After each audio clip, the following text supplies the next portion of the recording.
All right, so this is the second batch. This is sourdough Zach, and this one we're going to ultimately turn into bagels. The first part I'm going to do is I'm going to feed it so I can pull my additional culture back out. This is a new recipe I've never made before, so not really sure how it's going to work out. But the first thing to do is to add 1 cup of flour and 6 more ounces of water. So that's the other thing. This bagel recipe calls for all-purpose flour, and the only flour that I have is bread flour. So there's going to be too much gluten. We'll see whether that's actually a problem or not.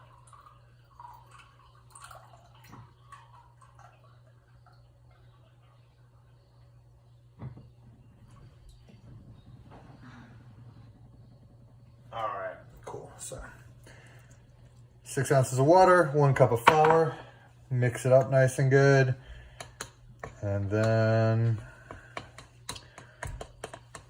pull about 6 ounces out.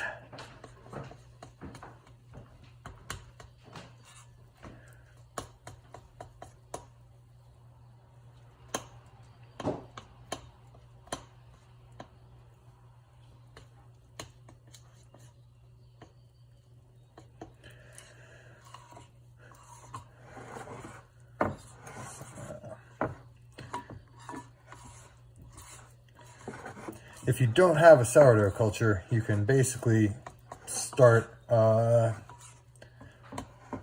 you can do this. You can actually start up some yeast, water, flour, and yeast, and let it sit on the counter for a while, and the yeast will eat the flour and kind of make your own culture. You won't immediately have the bacterial part of that culture, but that's okay.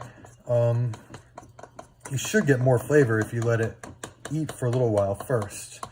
Although I've never actually tried that, it seems like it should work.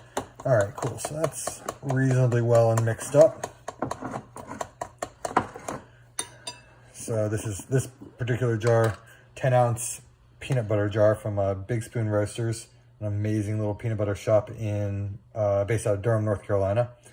So I just kind of guesstimate to get this. Again, I'm aiming for 6 ounces to come out, so 10-ounce jar, I guess I aim for about 60% of this.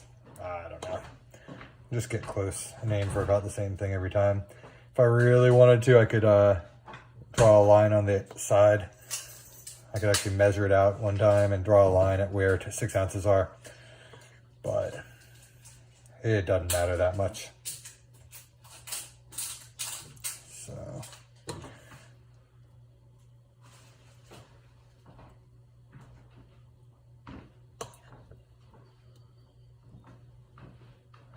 and obviously I'm not super careful about this. Like, I get some drips on the outside edge. I usually just kind of wipe them off. Every once in a while the jar gets a little crusty, and so I'll actually go do a full wash, but it's just flour and water, so, and yeast. All right, cool. So that can now go back in the fridge, and we'll figure out the rest of the recipe shortly.